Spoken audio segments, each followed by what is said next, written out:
Breaking news mga kabayan, isang malaking pasabog ang binitawan ng Independent Commission on Infrastructure o ICI. Hindi pa tapos ang laban sa flood control scandal at sa isang nakakagulat na anunsyo, 3 pang senador ang idadawit sa kaso.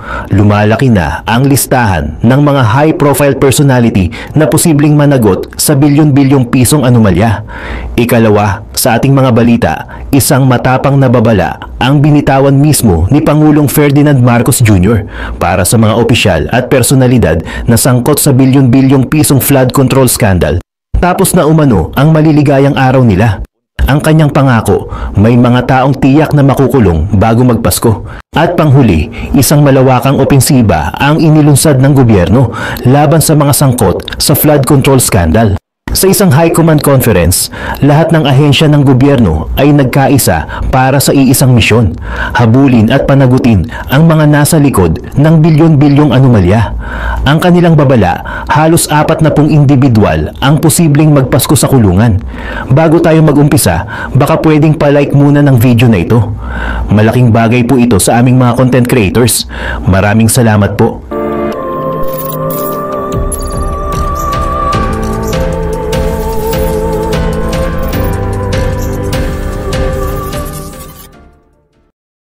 Sa isang press conference na inireport ng GMA Integrated News, naglabas ang ICI sa pamamagitan ni Justice ng kanilang mga bagong natuklasan at mga susunod na hakbang sa malawakang investigasyon sa flood control scandal. Unang inilantad ni Justice ang isang partikular na kaso ng Ghost Project sa Hagonoy, Bulacan. Ang proyekto na nagkakahalaga ng milyones ay para sa construction ng isang riverbank protection structure na kinontrata sa Darcy and Anna Builders and Trading Incorporated. Ayon sa isang report mula sa Commission on Audit o COA, napatunayan na walang anumang istruktura na itinayo sa lokasyong nakasaad sa plano. Sa madaling salita, isang ghost project. Ang mas malala na bayaran na ng buo ng DPWH ang kontrata sa kabila ng hindi pag-iral ng proyekto. Dahil dito, inirekomenda ng ICI sa Ombudsman na imbestigahan ang ilang opisyal ng DPWH para sa posibleng paglabag sa Anti-Graft and Corrupt Practices Act, malversation at falsification.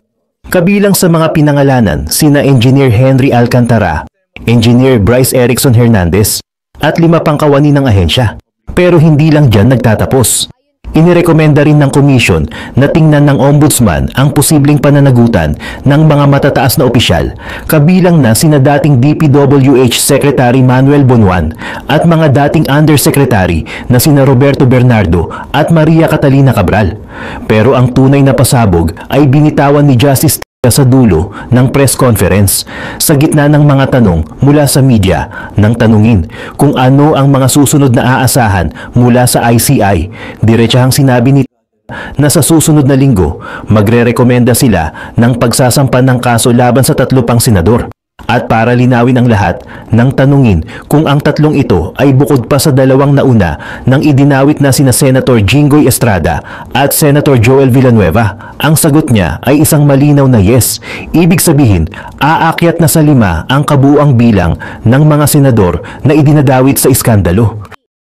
Kinumpirma rin niya na ang ICI ay nag-issue na ng mga sapina sa top 15 contractors na unang pinangalanan ng Pangulo. Ito ay para makakalap sila ng mga datos at mga kontratang may kinalaman sa mga flood control projects.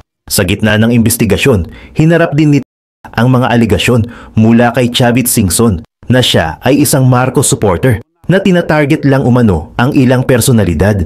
Kalmadong sinagot ito ni at sinabing, I was also Aquino supporter, and I was an ERC supporter, I was a Ramos supporter, and I was also a supporter of BBM. Isang malinaw na pahayag na ang kanilang trabaho ay hindi namumulitika at walang pinipiling lugar.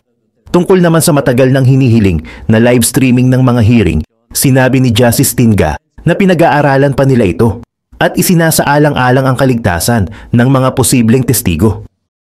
Nang matanong tungkol sa pahayag ng Pangulo na may makukulong bago magpasko, ipinaliwanag niya na ang ICI ay isang data gatherer at evidence builder lamang at ang ombudsman ang magsasampa ng kaso. Ngunit Tiniyak niya na ang kanilang mga rekomendasyon ay firm enough o sapat na matibay. Ang mga revelasyong ito ay isang malinaw na hudyat. Ang investigasyon ay hindi bumabagal, bagkus ay lalo pang bumibilis at umaakyat sa mas matataas na antas ng kapangyarihan. Ang tanong na lang ngayon ay hindi na kung may mananagot ba, kundi sino ang mga susunod na papangalanan sa lumalaking listahan ng ICI. Samantala, sa isang press conference, nagbigay ng isang napakatinding pahayag si Pangulong Marcos na direktang tumututok sa mga taong nasa likod ng malawakang korupsyon sa mga flood control projects. Ayon sa isang ulat ng Philstar, tiniyak ng Pangulo na hindi magiging masaya ang Pasko para sa mga sangkot sa anomalya. Sa kanyang pahayag, inisa-isa ni Marcos ang mga aksyon na ginagawa ng gobyerno laban sa mga individual na idinadawit sa iskandalo. Binanggit niya ang unang batch ng mga kaso na isinumite ng Independent Commission for Infrastructure o ICI sa Ombudsman laban sa 37 na mambabatas, opisyal at kontraktor. Bagamat hindi niya direktang pinangalanan lahat, kasama sa 37 na ito sina Senators Joel Villanueva at Jinggoy Estrada, pati na rin si dating Congressman Zaldico. At dito na binitawan ng Pangulo ang kanyang pinakamabigat na linya. Alam ko, bago magpasko, marami dito sa napangalanan dito ay matatapos na yung kaso nila, buo na yung kaso. Makukulong na sila, wala silang Merry Christmas. Isang diretsahan at walang paligoy-ligoy na babala mula sa pinakamataas na lider ng bansa. Pero sa kabila ng matapang na pahayag na ito, nilinaw din ng Pangulo na kailangan pa ring maging maingat. Ayon sa kanya, hindi sila pwedeng magkamali sa pagsasampa ng mga kaso. Inilatag niya ang tatlong pangunahing prioridad ng gobyerno. Una, ikulong ang mga may kasalanan. Pangalawa, bawiin ang perang ninakaw. At pangatlo, magpatupad ng mga reforma para hindi na maulit ang ganitong sistema. Ang pahayag na ito ay isang malinaw na mensahe. Ang investigasyon na nagsimula sa sariling pagbubunyag ng Pangulo sa kanyang State of the Nation address ay hindi isang ningas kugon. Malinaw ang utos, tapusin ang kaso at panagutin ang mga dapat managot.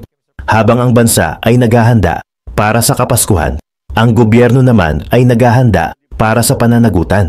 At para sa ilan, mukhang hindi ito magiging isang maligayang Pasko. Ang laban kontra korupsyon ay patuloy umaangat na sa panibagong antas. Ayon sa isang ulat ng ABS-CBN News, nagsagawa ng isang High Command Conference sa Camp Crame na dinaluhan hindi lang ng ICI kundi pati na rin ng Office of the Ombudsman, Department of Justice, NBI, DPWH, PNP at maging ng Armed Forces of the Philippines. Ang layunin, pag-isahin ang lahat ng puwersa para sa isang Unified Action Plan. Ang mensahe ay malinaw. Tapos na ang kanya-kanyang investigasyon. Ngayon, iisa na ang direksyon ng buong gobyerno sa pagtugis sa mga sangkot sa anomalya at mayroon na silang mga prioridad. Sa isang panayam, inihayag ni ICI Special Advisor, Retired General Rodolfo Azurin Jr. na sa 421 na ghost projects na kanilang natukoy, nakatutok na ngayon ang kanilang atensyon sa 80 proyekto. Pero bakit itong 80 proyekto na ito? Dahil ayon kay Azurin, ang involved dyan ay ang 15 o 18 na contractors na minensyon ni BBM. Sa madaling salita, ang mga big fish na unang pinangalanan mismo ng Pangulo ang kanilang uunahing habulin. At habang ang ICI ay naglalatag ng estratehiya, ang isa sa kanilang mga kasama sa laban ay nagbigay na ng isang napakatinding timeline.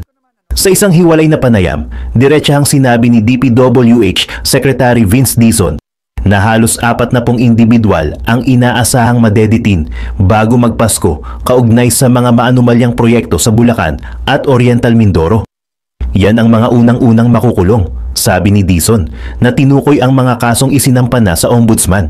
Kabilang dito ang kaso sa Bulacan na kinasasangkutan ng mga Diskaya at mga DPWH engineer na sina Hernandez at Alcantara. At ang kaso sa Mindoro na idinadawit si dating Congressman Zaldico ang Sunwest Construction at muli ang mga Diskaya. Ang pahayag ni Dizon ay isang direktang katuparan sa naunang babala ng Pangulo na walang Merry Christmas para sa mga korap. Ang orasan para sa kanila ay nagsimula ng umandar. Pero hindi lang sa Bulacan at Mindoro nakatutok ang investigasyon. Inanunsyo rin ni Azurin na sisilipin na rin ng ICI ang mga flood control projects sa Ilocos Region at Cebu, mga lugar na sinalanta ng mga nagdaang bagyo particular sa Cebu, kung saan umabot umano sa 26 billion pesos ang pondo para sa flood control.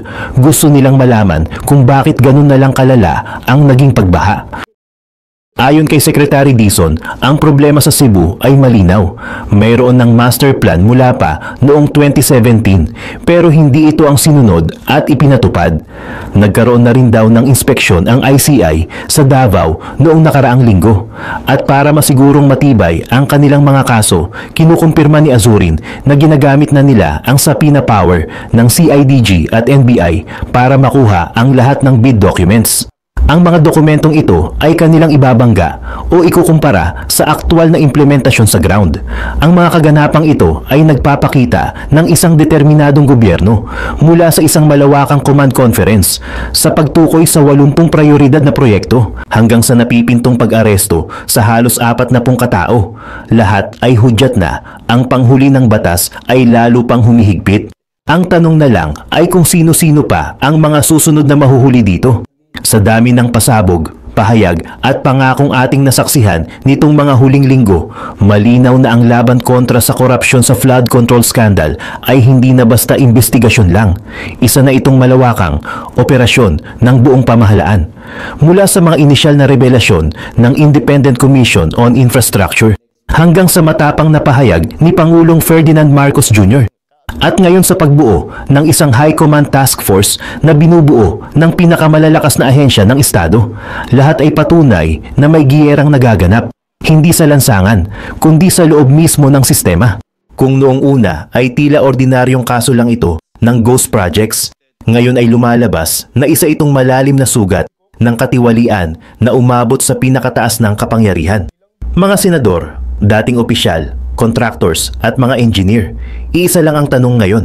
Hanggang saan lalalim ang ugat ng anomalya? Ilang pangalan pa ba ang mabubunyag bago tuluyang masabing tapos na ang laban na ito?